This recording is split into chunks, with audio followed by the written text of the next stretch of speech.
It also makes you think high level, like what could go wrong this year. We've got this forecast, but if we have this sort of worst case scenario forecast, or right now we might call that like our macroeconomic or our recession forecast, if we think that something like that is looming, we suspect that if the economy continues on this trend, that acquisition will slow down. So what does that mean if acquisition slows down? You can plan for, you can say, these are the first hires that these are the first future hires that we will cut. We'll delay them by 6 months. Yeah. These are the marketing opportunities that we may pull back on because we don't think it would be worthwhile.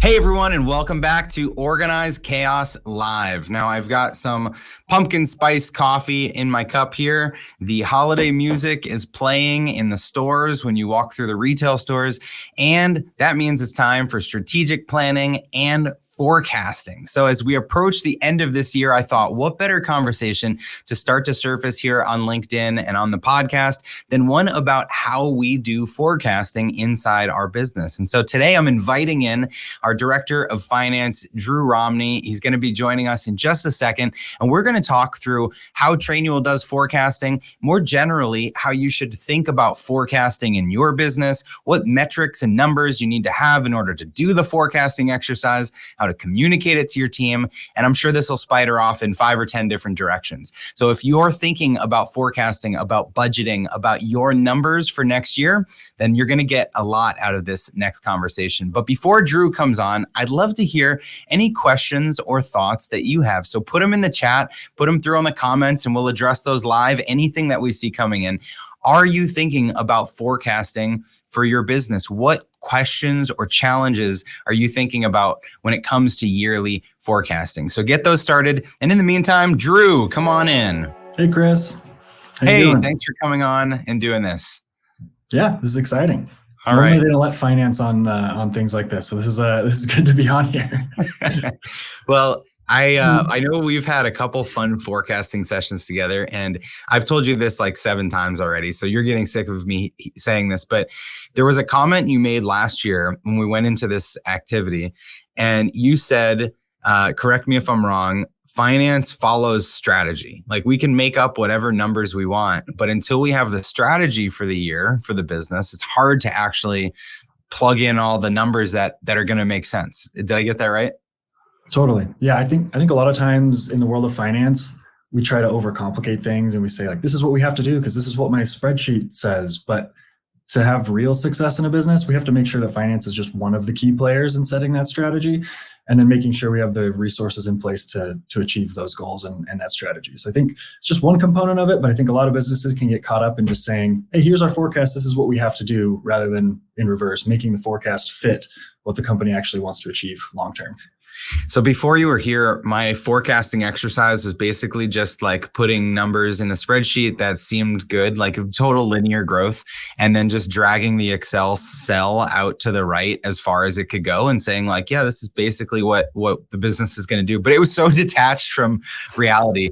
And I know to some extent we still do that for different assumptions, but there are so many more business insights tucked away into the spreadsheets that we use, and you don't just make those up. And so how do you loop in the rest of the team in advance of us doing the forecasting? Like where do you even start to make sure the numbers are right? Yeah, so your approach of understanding the historicals and dragging them across is not a bad place to start, especially for smaller businesses. If you don't have a dedicated finance person and you're just trying to do this for the first time, the number one goal or the number one thing you should be doing is understanding your historical financials. So if you don't have those in good shape, it'll be impossible to forecast going forward where you're going to be spending money, where growth is going to come from. So you need to make sure that those historicals are in a good spot so that you can, at least at the bare minimum, like you said, drag those forward and understand what the next 12 months of expenses are going to look like. But beyond that, it's really just a practice of going line by line and understanding, is this line item, is this expense that we have historically, is that a key driver to our success? Is that a big item in our on our P&L? Is that going to change dramatically over time? And if it's not, I would say just drag it forward. That's or at least look historically and say, is it going to be the same going forward? Yes or no, and move on. Unless you've got a huge finance team, a bunch of accountants working for you, and you can dedicate the resources and time needed to be perfect on every single line item. If you're a small business, you have to focus on the areas that are really going to move the needle. And so work with your sales and marketing team on understanding what the growth plan is. Work with your customer success team is on how are you going to increase retention and what resources do you need for that. And so it's going to be an iterative process where you're working with department leads individually, and then also as your leadership or executive team gets together to talk about goals, talking about those cross-departmental issues and goals that you have. So you mentioned the P&L or the profit and loss statement. So if anyone's listening and is a small company just kind of getting started, assuming you have some kind of financial software, maybe you've got QuickBooks or something like that, you should be able to run a statement and be able to see a profit and loss, which is going to itemize all the different categories of spending and revenue in the business. And if you don't have a financial system like that, maybe you've got your receipts or you've got your credit card bills and you're kind of plugging those things together yourself into a spreadsheet. But I think it's a great suggestion to just start line by line, all of the different streams of revenue and all of the different types of expenses. And then you walk through those conversations and say, all right, is our rent going to be the same for next year? Or are we getting an increase? Are we moving? Are we downsizing? Or can I just drag this amount through the rest of the year? How about our insurance? Like, as a bigger company next year, do we need bigger insurance? Or is our insurance premiums the same this year? So it's that exercise of just going line by line. And a lot of those things are just simple, basic expenses. But what do you think are the trickier ones? That you mentioned growth. Are there other ones that tend to take a lot more of your time? Yeah, I would say that the biggest ones that are, at least for our business, the biggest drivers are going to be the costs associated with growth and acquiring new customers, and then the costs associated with building our software. Mm-hmm. We could keep our,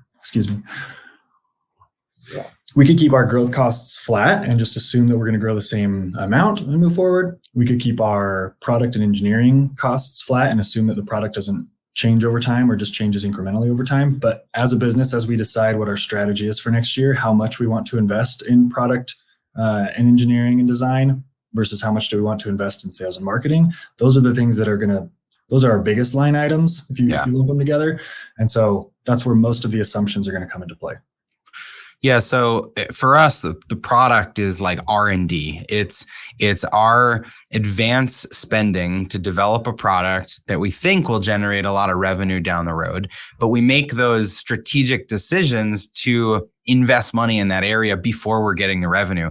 And across everyone's business that's listening, they're probably making some of those leaps of faith themselves. They're saying, I'm going to buy these raw materials that I need to try to supply this big order, or I'm going to hire somebody maybe that I don't quite need for today's business, but 6 months from now, they need to ramp up and be able to be there for my business. So all those R&D expenses are where we're kind of just guessing, right? Is forecasting just kind of guessing in some ways?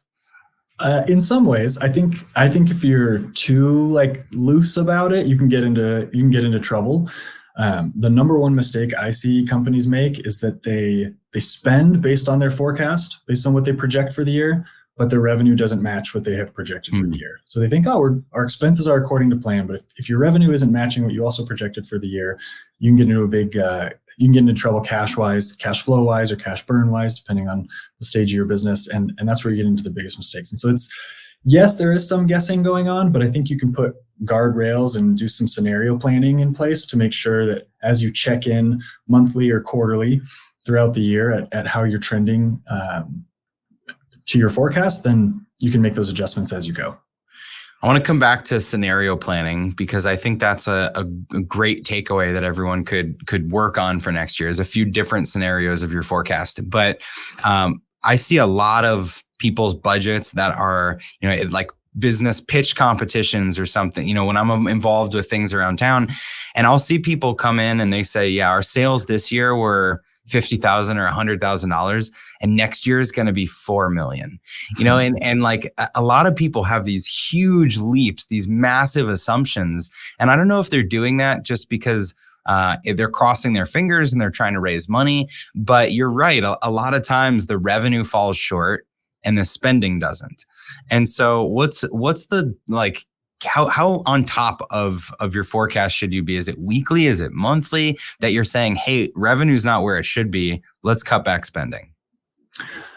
I think monthly is the right cadence to really look at it, especially if you're closing the books monthly. You might not have a great idea on what some of the expenses are until you close your books on a monthly basis. And so that's, for me, that's the right cadence to be looking at things.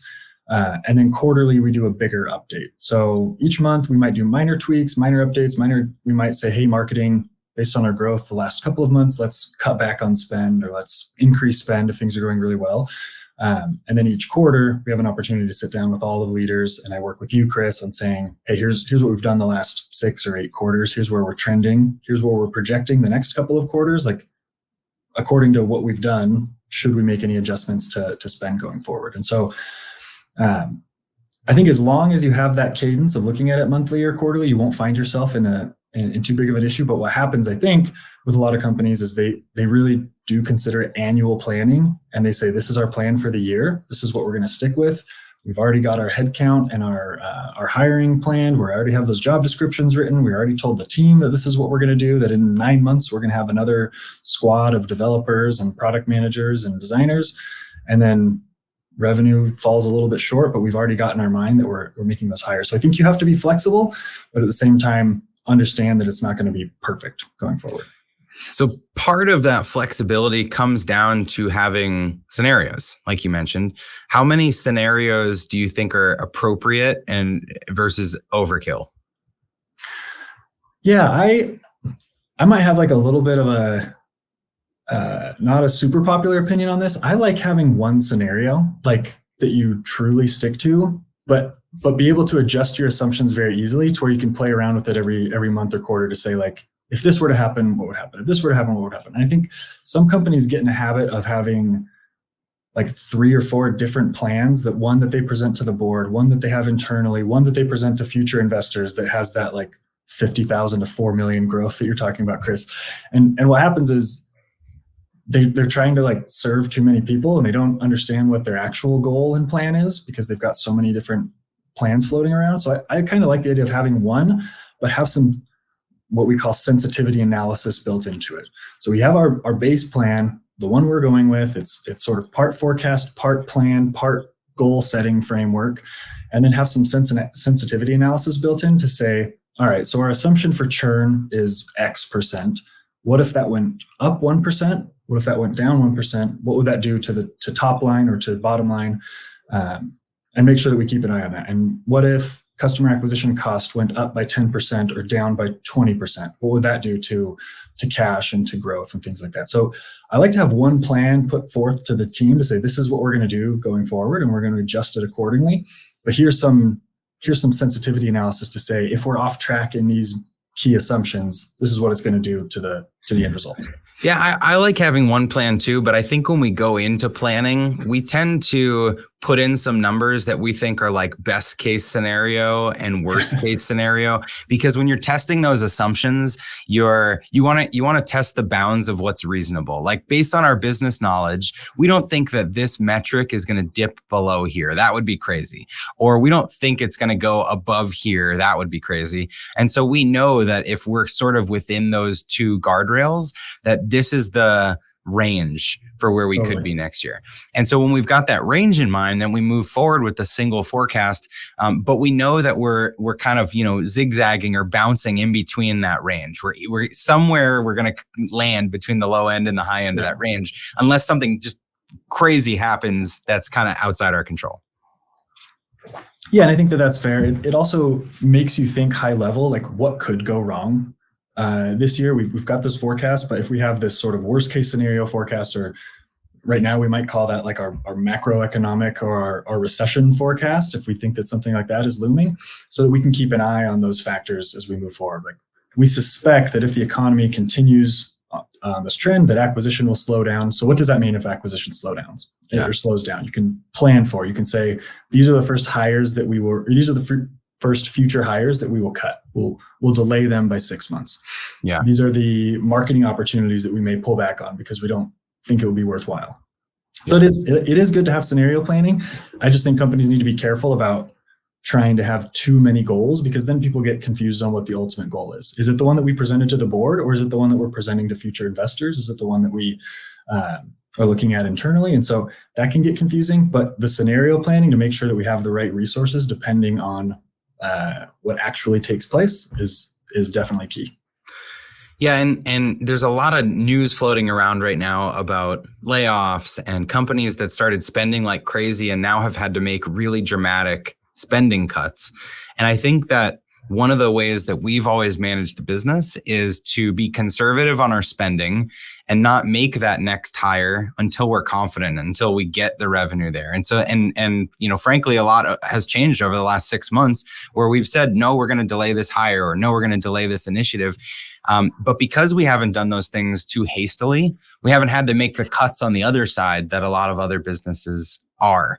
And so I think this knowing your base plan can be really helpful for not having to retroactively cut things that you added and make these sort of knee-jerk reactions in the business.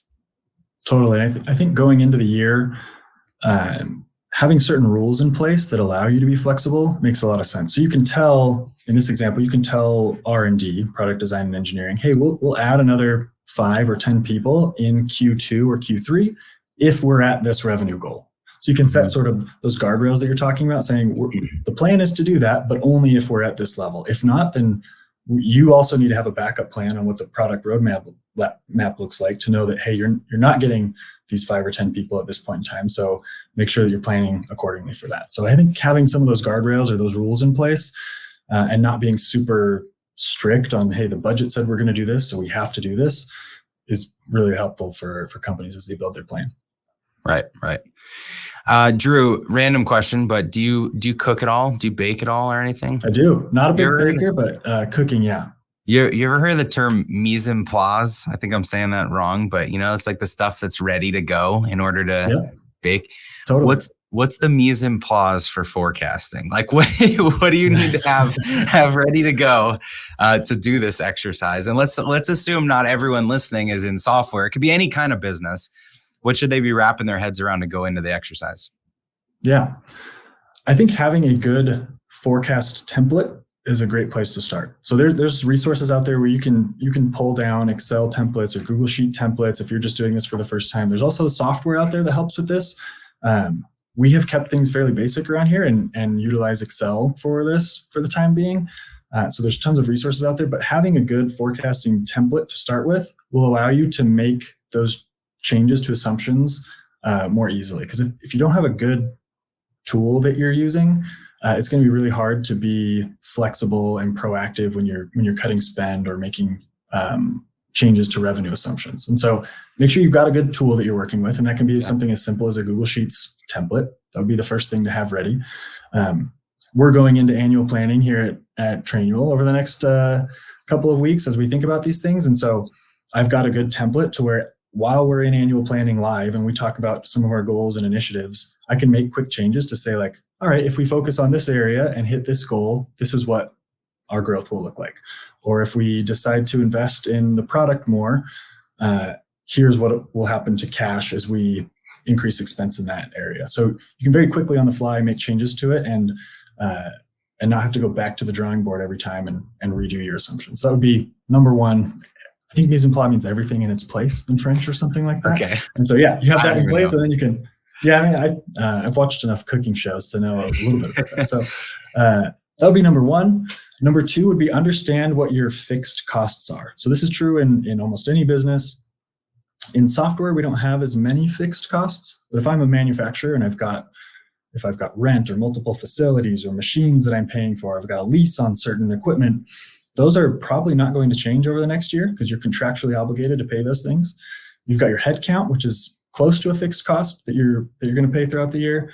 And you've got some other things like insurance, like you already mentioned, that you're just going to have those overhead costs no matter what. So just bake those in. Those aren't changing. Put those in there and focus more on what your variable costs are. Your variable costs are going to be marketing spend, new initiatives that you're bringing up. If you're selling a product or a good, it's going to be your cost of goods sold that you've got.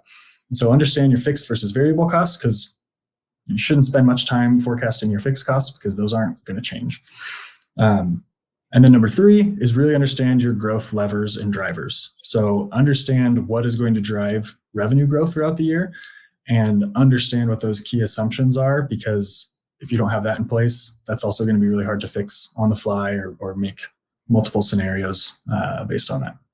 And when you say growth assumptions or growth levers, that would be like the key metrics that tell you, like, what is my cost per customer or something like that, right? Because people should know in really any business, if you're ramping up your marketing and sales spend, what do you expect to get in revenue for every $1 or $1,000 or whatever that you're increasing your sales and marketing by?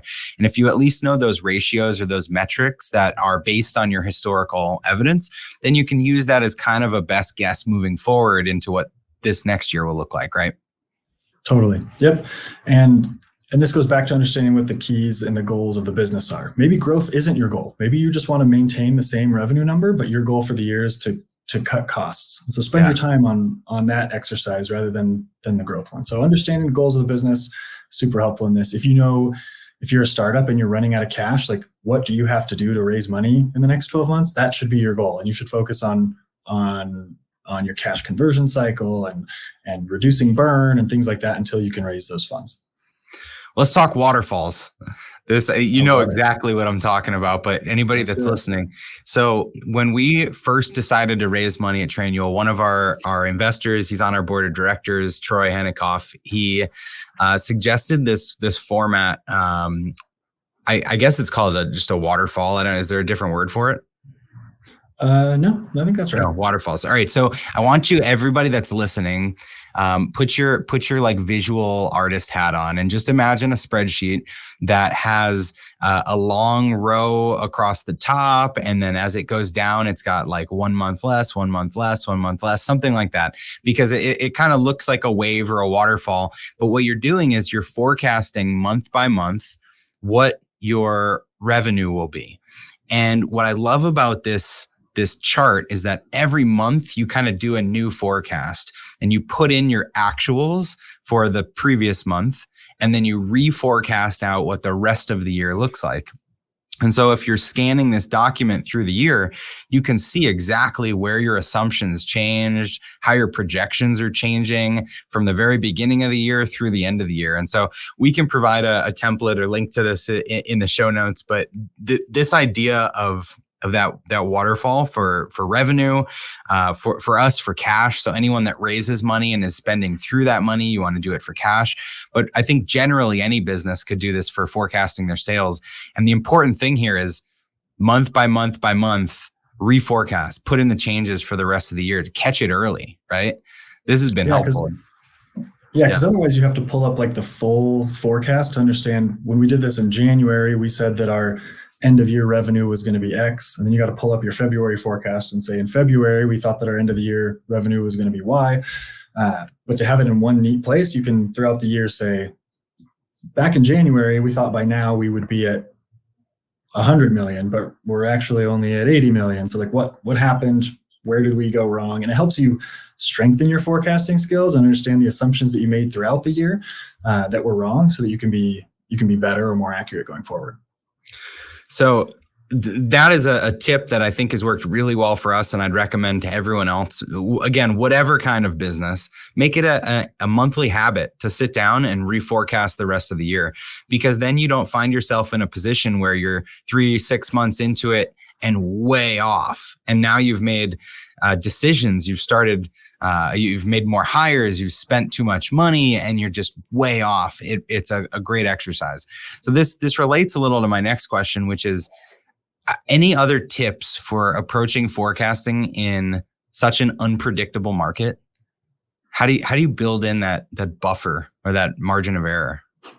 Yeah, so a lot of it goes back to the scenario planning or the sensitivity analysis that we've talked about, and just understanding what levers or what assumptions would have to be true for this forecast to be right. So as you're going through the year, you say like, all right, if our conversion rate in our case, if our conversion rate from trialing customers to paying customers, if that's X, but it's actually 2 percentage points lower than that. What does that do to our growth? What does that do to our cash? What does that do to all the other line items on the sheet? Understanding that going into it, then you can keep an eye out for it and say, hey, it's trending towards that. So it looks like we need to make some changes to either our spend or our headcount or things like that.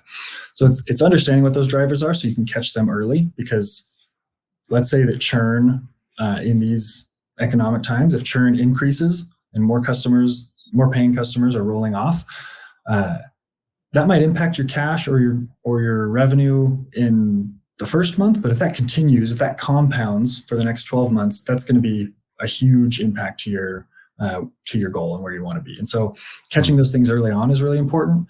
Another thing is just being realistic. Sometimes in finance, we get labeled as like pessimistic or like the Debbie Downers, like we're saying like, marketing, I know you say we're going to like grow 5x this year, but maybe let's just plan on 3x this year. Because if you get too optimistic, I think that's where a lot of companies get in trouble. And frankly, we saw a lot of SaaS companies over the last 18 months raise money at super high valuations, assume that everything was going to be rosy going forward, and they hired hundreds or thousands of employees that they've since let go. And so we never want to be in that position as a company. And so we try to be as realistic as we can, but also optimistic, but with some guardrails. Yeah. So what are the other practices we've put in place to stay on top of our financials? Like maybe could you talk about the dashboards or the monthly meetings that we have or the weekly meetings, just anything that could be helpful for someone listening? Yeah. So one of my keys to success is get a really, really good accountant. Here at Trainual, we have an awesome accountant. She is the reason that we have a lot of this stuff. She's the reason that we're able to forecast going forward, is because we know that our historicals are like perfect.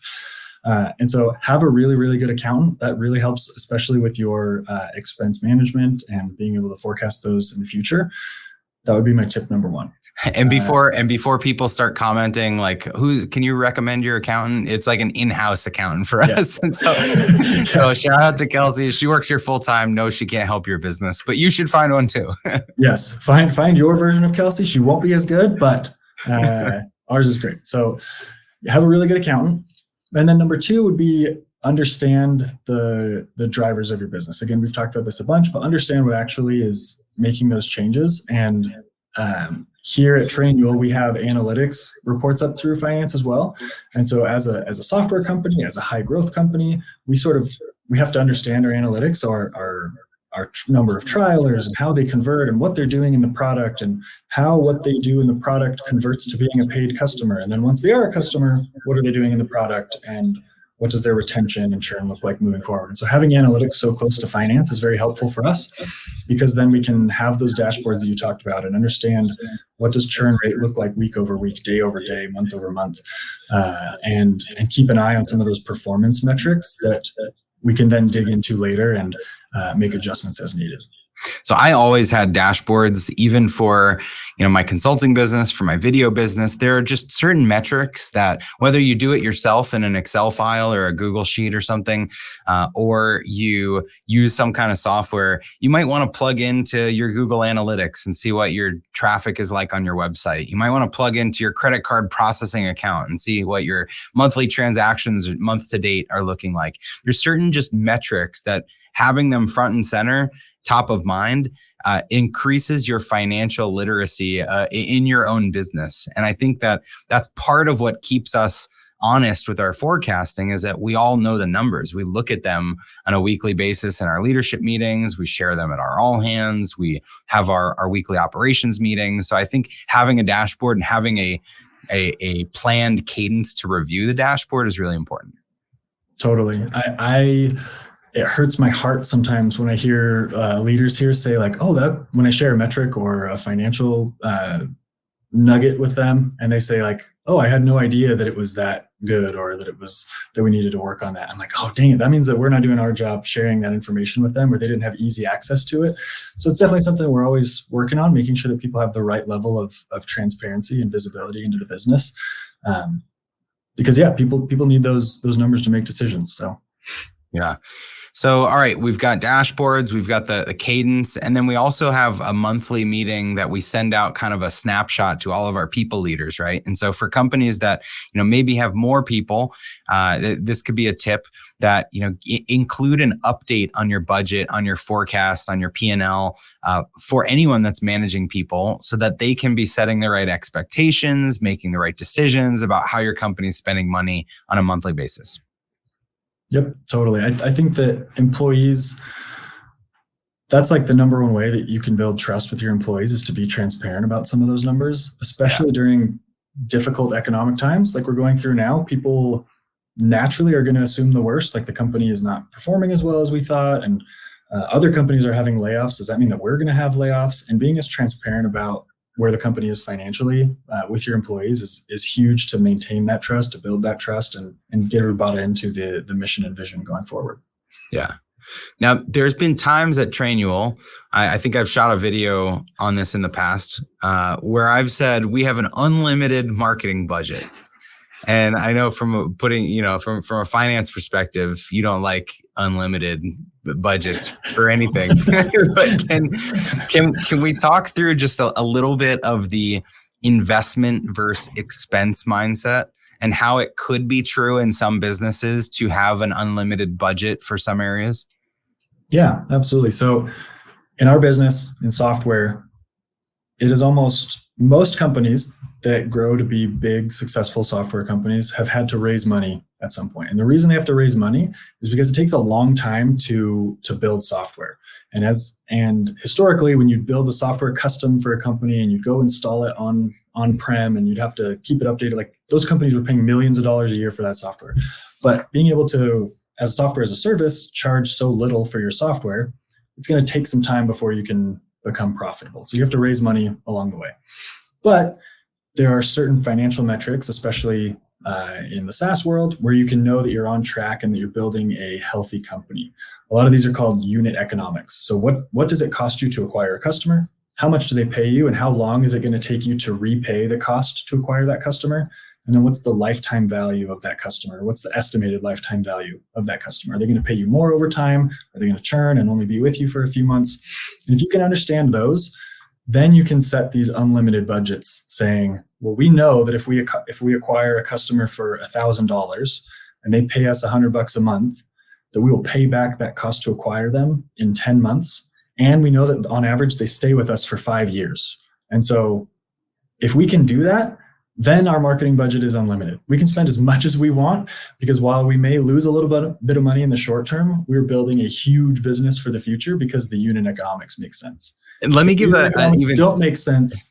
No unlimited marketing budget. Yeah. Let me give an even simpler example, a non-software example. Let's just imagine that you had like a bakery and you could stand out on the street and offer people $1 to come into your bakery. And anybody that you hand $1 to, they come into the bakery and on average, they spend $5. They buy some muffins or cupcakes or whatever. And you did it all day and you handed out dollars and they bought and you saw that you've got that same 1-to-5 kind of ratio. Now imagine that you exhausted all of the people that are walking through the streets, but then you could start advertising on Facebook or something, the same kind of dollar, and people spend $5 on your website and you plus shipping and you make the same sort of equation. And now you've got this massive pool of customers that still you can acquire profitably. They come in, they buy your product or service, and you come out ahead on that transaction. In those scenarios, that's what you're saying, Drew, that you kind of have an unlimited budget to invest in acquisition until you start to see those unit economics changing. And I think a lot of businesses are not clear on those unit economics. And, even I'll give another example in my consulting firm. When people would come in and spend $5,000 or $10,000 or $20,000 on consulting services, and they found out about me through a referral, and I wasn't coming out of pocket on, on Google Ads or something, you kind of just can't even compute what your cost of acquisition is. And so I had to really work at this, but I started tallying up the time I was spending networking, going to coffees, whatever. What portion of my salary is that time that I'm spending? Any kind of materials that I'm printing or handing out or sending to people. I had a book that was up on my website. Like, you include that in your cost of acquisition. It's content that you're creating. And so you can get creative, but everyone that's listening needs to somehow figure out, what am I spending to get customers, and what are they paying my business over their lifetime with us, to start to dial in that metric. And if you have a healthy metric, then you can really turn up your marketing. I had a friend that used to put together these like gift baskets, and he realized that if he put together a gift basket that cost him about $100 and dropped them off at 10 different ideal customers, he would get 1 out of those 10 to buy with his business. So 1 out of those 10 people, it would cost him $1,000 in these baskets, but then they'd end up spending something like $25,000 at his business.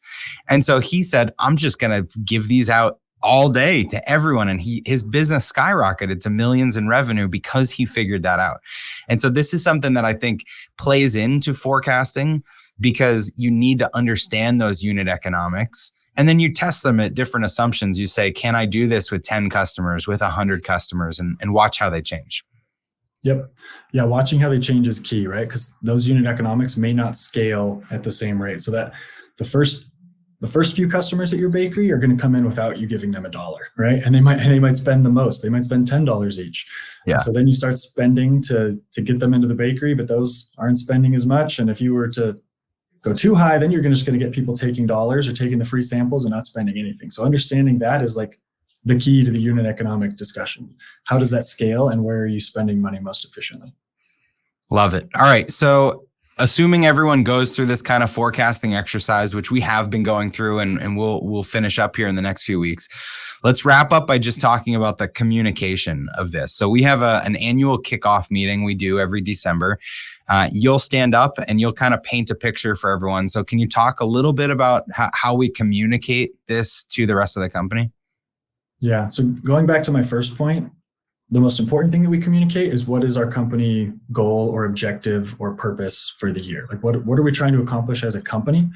Who are we serving? What problem are we solving? How are we solving that problem? And then finance can come in at the end and say, and this is what we think it's going to look like numbers wise. We think that this is the growth that we need to achieve to get closer to what our mission is as a company. This is how many people we think that is going to be. This is where we think the product is going to end up and how much we're going to spend in those certain areas. And we'll review this company-wide, at least on a quarterly basis, with the leadership team, at least on a monthly basis. But that's sort of the intro to that transparency that we talked about earlier, of having a big picture kickoff to let everybody know where the company should be in the next year and what their role is in building that. Right. Because everyone has a role. Everyone is part of this. They are a line item on the P&L, right? They have a salary, but then they also have the ability to impact the customer, or to sell some product, or to improve some of our metrics. And if everyone knows in some way where they fit into the forecast and how they can help the company hit their goals, then I think everyone's more unified going into the year. Absolutely. All right. Drew, anything else on forecasting? Any last tips or words you'd share with everyone? No, I would say it is worth it. It's worth the exercise. If this is your first time doing it, it may feel like you don't know where to start, or you don't know what the future looks like. So why even spend time looking into it? But I promise it will give you a more holistic view of the business and help you understand where you need to be at certain points in the year to achieve whatever your company goal is for the year. So totally worth it. But go into it knowing that you're not going to get everything right the first time or ever, but it'll at least give you an idea of where you need to allocate resources and how to grow your business. Awesome. All right, Drew Romney, thank you for being here again. Drew's our Director of Finance and Operations over here at Trainual. He's affectionately known internally as Drupe Fiasco for all of his antics, but he adds a lot of fun to our meeting. So Drew, thank you for sharing some insights there. Everyone else, such great tips. Make sure that you're doing this exercise for your business. Every business should have at least a simple forecast, right? You should do a little scenario planning, even if you move forward with one forecast, one plan for the year. Know your guardrails, know which metrics will be potentially on the high end or the low end, and what that means for your year as you go. You should have a good template that's ready for forecasting. So as you go through annual planning, you can plug in whatever numbers or assumptions are coming from your team's strategic goals for the year. You should have your fixed costs really well understood. Know which cells you're dragging forward for 12 months and which ones maybe have to change. And then you should know what the biggest assumptions are in your model. And we talked through some of that with your marketing, your growth assumptions. How much does it cost you to get a customer? How many people do you need to serve those customers? And what are we going to invest as a company on our R&D kind of discretionary spending?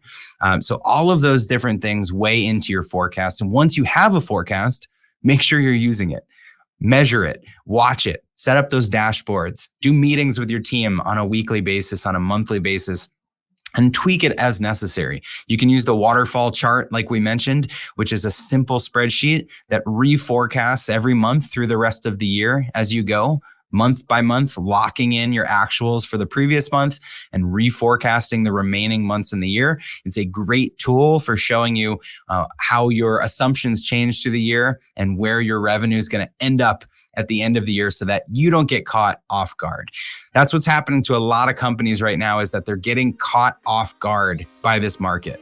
And we don't want that for you. So please go through some of these exercises and set up a forecast, a healthy forecast for your business. Hey, thanks for listening to Organized Chaos. If you like this episode, be sure to subscribe, leave a review, or share it with anyone in your network that you think could benefit from this information. For episode show notes, podcast recaps, and tons of other small business news and inspiration, check out the manual. That's trainual.com/manual.